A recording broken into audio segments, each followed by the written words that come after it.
అందరికీ నమస్తే. ఇద్దరు ఐపీఎస్ ఆఫీసర్ల ట్రాన్స్ఫర్లు ఇప్పుడు ఒక పెద్ద చర్చకు దారితీసినాయి. వాళ్ళిద్దరు ఎవరో కాదు, హైదరాబాద్ కమిషనర్గా పనిచేస్తున్న కొత్తకోట శ్రీనివాస్ రెడ్డి గారు, ఇంకొకటి సివి ఆనంద్ గారు ఏసీబీ డీజీగా పనిచేస్తున్నారు. వీళ్ళిద్దరిని ప్రభుత్వం ఉన్నట్టుండి ఉఠావుటిన అకస్మాత్తుగా ట్రాన్స్ఫర్లు చేసింది. ట్రాన్స్ఫర్లు మామూలుగా ప్రభుత్వంలో ఐపీఎస్ ఐఏఎస్ ఆఫీసర్లు సర్వసాధారణమే. కానీ వీళ్ళిద్దరిని ట్రాన్స్ఫర్ చేయడం ఏంటి? అసలు వీళ్ళిద్దరూ ప్రభుత్వంలో ఇప్పుడున్న తెలంగాణ గవర్నమెంట్లో ఒక స్టాండర్డ్ ఉన్న ఆఫీసర్లు.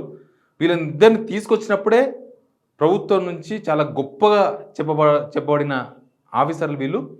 కానీ ఈ సెలవు రోజున ఎందుకు ట్రాన్స్ఫర్లు అయ్యారు? అసలు కొత్తకోట శ్రీనివాస్ రెడ్డి గారు అయితే హైదరాబాద్ సిపిగా వచ్చినప్పుడు ఇక ఆయన మామూలుగా ఉండదు. కొత్తకోట శ్రీనివాస్ రెడ్డి కమిషనర్ అయినంటే వ్యవస్థ వేరేలాగా ఉంటుంది, మొత్తం ప్రక్షాళన చేస్తారని ఒక పెద్ద మొత్తంలో చర్చ జరిగింది.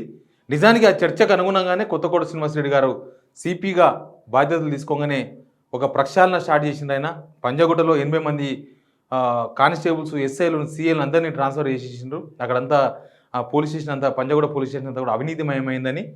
ఇక ఇక్కడ సిసిఎస్కి వచ్చినప్పుడు అక్కడ ఒక పోలీస్ ఆఫీసర్ ఏసీపీకి దొరికిందని అక్కడ కూడా ప్రక్షాళన చేసిండ్రు.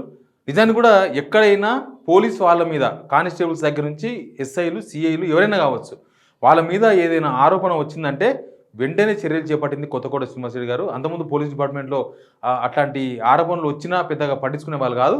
కానీ శ్రీనివాస్ రెడ్డి వచ్చిన తర్వాత నిజంగానే ఆయన మీద ఏదైతే హోప్స్ ఉన్నాయో, ఆయన పోస్టింగ్ తీసుకోగానే ఎట్లాంటి చర్చ జరిగిందో సమాజంలో, ప్రభుత్వంలో, దానికి మళ్ళీ బ్యాక్డ్రాప్ లేకుండా కొత్తకోట శ్రీనివాస్ రెడ్డి గారు ఉక్కుపాదం మోపిండ్రు. ఆయన ఒక పెద్ద లెజెండ్గా కనిపించిండ్రు.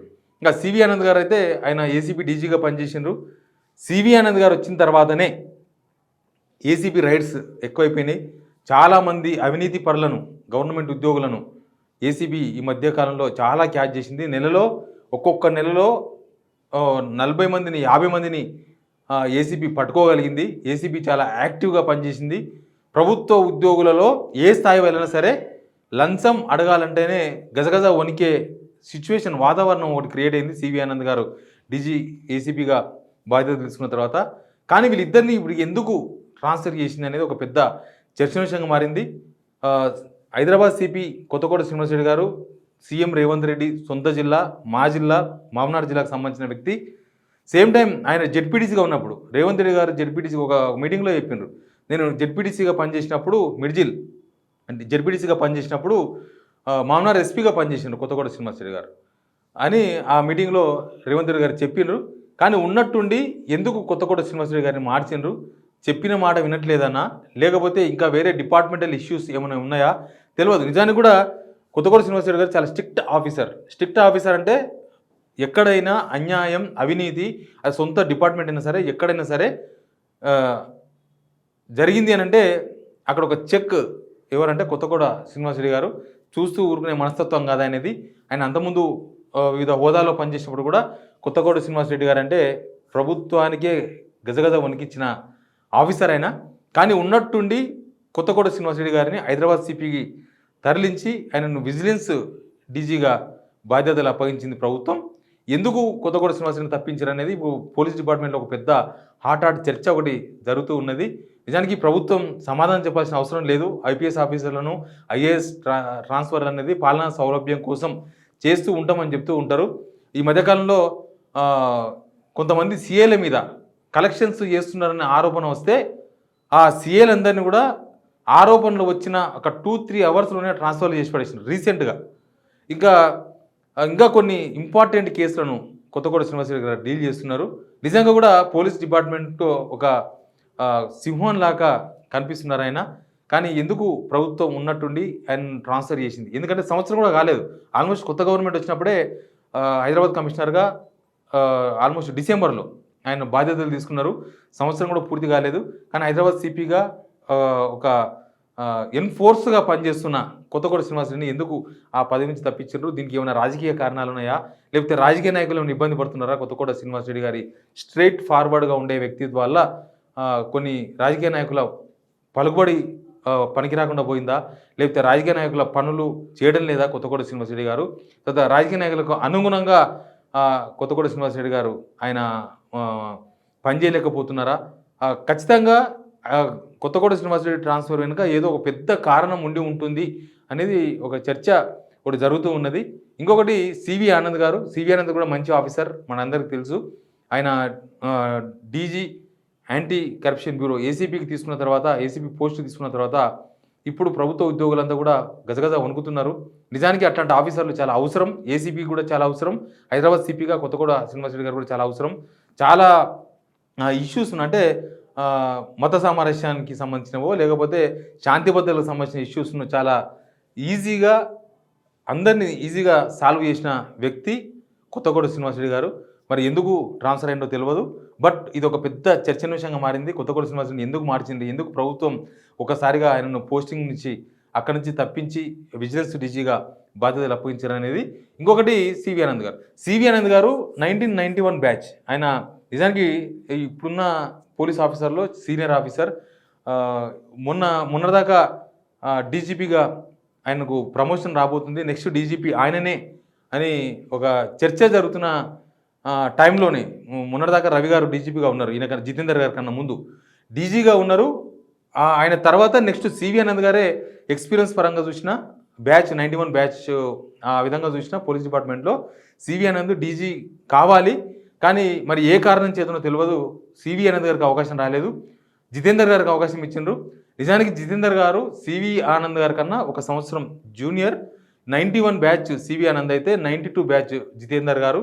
అక్కడ కూడా ఏదో మతలబు జరిగిందనే చర్చ పోలీస్ డిపార్ట్మెంట్లో జరిగింది. ఈవెన్ ప్రభుత్వ డిపార్ట్మెంట్లో కూడా చర్చ జరిగింది. కానీ ఎందుకో తెలియదు జితేందర్ గారు సడన్గా ఐపీఎస్ అయిపోయినరు,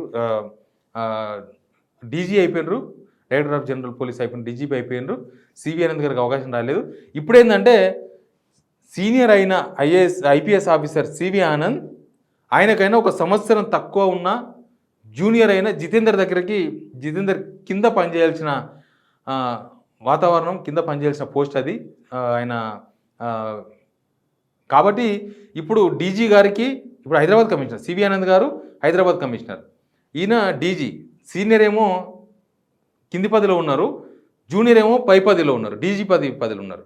ఇప్పుడు డీజీపీ గారికి సివి ఆనంద్ గారు రిపోర్ట్ చేయాల్సి ఉంటుంది. అంటే జూనియర్కు సీనియర్ పోలీస్ ఆఫీసర్ రిపోర్ట్ చేయాల్సి ఉంటుంది. మరి ఇప్పుడు డీజీపీ గారు ఆయనతో పని చేయించుకోవాల్సి ఉంటుంది జూనియర్ అయిన సివి ఆనంద్ గారితోన. సివి ఆనంద్ గారు సీనియర్ అయిన డీజీపీకి రిపోర్ట్ చేయాల్సి ఉంటుంది. ఇదంతా కూడా కొంత పోలీస్ డిపార్ట్మెంట్లో ఒక పెద్ద చర్చ జరుగుతున్నది. కొంతమంది నాతో మాట్లాడినారు, ఒక సీనియర్కు జూనియర్స్ రిపోర్ట్ చేయడం అనేది పరిపాటి. కానీ ఇక్కడ చూస్తే పోస్టింగులేమో డిఫరెన్స్ అయిపోయింది. సీనియారిటీ జూనియారిటీ చూసినప్పుడు తిరగమరలా అయిపోయింది. ఇప్పుడు పోలీస్ డిపార్ట్మెంట్లో ఇదే చర్చ, జూనియర్కు సీనియర్ రిపోర్ట్ చేస్తాడా అని. కానీ డిపార్ట్మెంటల్ కాబట్టి చేయక తప్పదు. బట్ ఎందుకు ఒక సీనియర్ను ఒక జూనియర్ కింద వేసినరు, ఒక జూనియర్కు సీనియర్ రిపోర్ట్ చేసే ఒక పరిస్థితిని ఎందుకు క్రియేట్ చేసింది గవర్నమెంట్ అనేది ఒక చర్చ. ఒక పక్క కొత్తకోట శ్రీనివాసరెడ్డి గారిని ఎందుకు తప్పించారు, కొత్తకోట శ్రీనివాసరెడ్డి గారు ఆయన స్టేట్ ఫార్వర్డ్గా ఉండడం, ఆయన అనుకున్న పని చేయడం, ఆయన డ్యూటీ మైండెడ్, డ్యూటీలో ఎవరిని ఉపేక్షించే మనిషి కాదు కొత్తకోట శ్రీనివాసరెడ్డి గారు. ఏందైనా ఎట్లయినా చర్యలు తీసుకోవాల్సింది చెప్పిన సొంత డిపార్ట్మెంట్లో కూడా ఎవరి మీద ఆరోపణలు వస్తే అసలు ఉపేక్షించేది లేదనే విధంగా వ్యవహరించారు. ఎక్కడైనా పోలీసులు సివిల్ తగాదాల్లో తలదూచినా, లేకపోతే ఈ మహిళల లైంగిక వేధింపుల వ్యవహారాలు కొన్ని తెర మీదకి వచ్చినాయి మధ్యకాలంలో, ఈ 9 నెలల కాలంలో, వాళ్ళందరినీ స్పాట్లో అక్కడి నుంచి తప్పించేసి కొంతమందిని సస్పెండ్ చేసి ఈ విధంగా చేసిన వ్యక్తి కొత్తకోట శ్రీనివాసరెడ్డి గారు. ఈ ఇద్దరు ఐపీఎస్ ఆఫీసర్ల ట్రాన్స్ఫర్ల వెనుక ఏం జరిగింది, అసలు ఇందులో ఉన్న రాజకీయం ఏందనేది ఒక పెద్ద హాట్ టాపిక్ అయింది. మధ్యకాలంలో ఈ 9 నెలల కాలంలో చాలామందిని ఐఏఎస్ ఆఫీసర్లను, ఐపీఎస్ ఆఫీసర్లను ప్రభుత్వం చాలా ఈజీగా ట్రాన్స్ఫర్ చేసి పడేసింది. ఇప్పటికీ 2 దఫాలు 3 దఫాలు అయిపోయినారు. ఒక ఐఏఎస్ ఆఫీసర్ లేదా ఒక ఐపీఎస్ ఆఫీసర్ ఒక దగ్గర ట్రాన్స్ఫర్ అయిన తర్వాత ఆయన సీట్ ఎక్కడుంది, ఆయన ఏరియా ఎక్కడుంది, ఆయన పరిధి ఏంది అని తెలుసుకునే లోపే ట్రాన్స్ఫర్లు అయిపోతున్నారు. త్రీ టైమ్స్ ట్రాన్స్ఫర్లు అయినంటే బహుశా వాళ్ళు ఎక్కడ కాన్సన్ట్రేషన్ చేసే అవకాశం కూడా ప్రభుత్వం ఇవ్వలేదు. వాళ్ళు ఏదైనా ఒక పని మీద నిమగ్నంగా అంగనే తీసేసి అక్కడి నుంచి తప్పించి ఇంకొక దగ్గరికి, అక్కడ కొద్దిగా తెలుసుకునే టైంలోనే అక్కడి నుంచి తీసి మళ్ళీ ఇంకొక దగ్గరికి, ఇట్లా ఐఏఎస్లను ఐపీఎస్లను తరచుగా ప్రభుత్వం ట్రాన్స్ఫర్ చేయడం కూడా ఈ ఆఫీసర్లలో ఒక పెద్ద చర్చ నడుస్తుంది. ఎందుకు మమ్మల్ని పని చేయనిస్తలేదు ప్రభుత్వం? ఎందుకు మమ్మల్ని ఒక దగ్గర కనీసం ఒక సంవత్సరమో, 2 సంవత్సరాల్లో ఉంటే అక్కడ కొంత లోకల్‌గా వాళ్ళ పరిధిలో జరిగే అవినీతి మీదనో, అక్రమాల మీదనో, లేకపోతే శాంతి భద్రతల పైననో వాళ్ళు ఒక మార్క్ ఏసుకునే అవకాశం ఉండేది. కానీ ఏ ఐఏఎస్ ఆఫీసర్‌కు, ఏ ఐపీఎస్ ఆఫీసర్‌కు ఎక్కడ కూడా వాళ్ళ మార్క్ ఏసుకునే అవకాశం లేకుండా పోయింది. ఓ పక్క ఆ చర్చ జరుగుతుండగానే ఈ ఇద్దరు ఐపీఎస్ ఆఫీసర్లను వాళ్ళ పదవుల నుంచి వాళ్ళకు చాలా సమర్థవంతంగా నిర్వహిస్తున్న ఆ పదవుల నుంచి ట్రాన్స్ఫర్ చేసి వాళ్ళు మళ్ళీ అటు ఇటు వేయడము, ఒక సీనియర్‌ను ఒక జూనియర్ కింద వేయడం. డీజీ కింద హైదరాబాద్ కమిషనర్ పనిచేస్తారు. కాబట్టి ఇట్లాంటి సిచ్యువేషన్ క్రియేట్ కావడం అనేది ఒక పెద్ద హాట్ టాపిక్‌గా మారింది. ప్రభుత్వం సమాధానం చెప్పకపోవచ్చు. బట్ జనాలలో మాత్రం ఖచ్చితంగా ఈ చర్చ జరగాల్సిన అవసరం ఉంది. ఎందుకు కరెక్ట్‌గా జనాల కోసం పనిచేస్తున్న ఆఫీసర్ల పైన వేటు పడింది? ఎందుకు జనాల కోసం పనిచేస్తున్న ఆఫీసర్లను సంవత్సరం తిరగక ముందే ట్రాన్స్ఫర్ చేసిననేది ఒక ప్రభుత్వానికి ఇదొక మచ్చ. ప్రజల్లో కూడా దీని గురించి చర్చ జరగాల్సిన అవసరం ఉంది. కొత్తకోట శ్రీనివాసరెడ్డి గారంటే సింహ స్వప్నం ఈయన. పోలీస్ డిపార్ట్మెంట్లో సింహ స్వప్నం. సివి ఆనంద్ గారు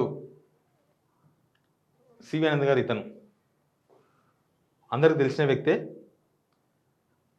ఈ ట్రాన్స్ఫర్ల మీద జరుగుతున్న చర్చకు సంబంధించిన వీడియో ఇది. దీనికి ప్రభుత్వం సమాధానం చెప్పకపోవచ్చు కాక, కానీ దీని వెనుక ఏదో ఒక పెద్ద కారణం ఉండొచ్చు అనేది ఒక చర్చ. ఇది ఒక సంచలనంగా మారింది. నిజానికి వీళ్ళంతా సమర్థవంతంగా పనిచేస్తున్న ఆఫీసర్సు. ప్రభుత్వం ఎందుకు హుటాహుటిన ఈ నిర్ణయం తీసుకునేది మాత్రం తెలియదు. బట్ ప్రజల కోసం, ప్రజల తరపున, ప్రజల కోసమే పనిచేస్తున్న సింహ స్వప్నాలుగా మారిన ఇద్దరు సివి ఆనంద్, కొత్తకోట శ్రీనివాసరెడ్డి గారిని ఎందుకు ప్రభుత్వం ట్రాన్స్ఫర్ చేసింది అనేది మాత్రం ఒక పెద్ద hot topic. Please subscribe signal TV.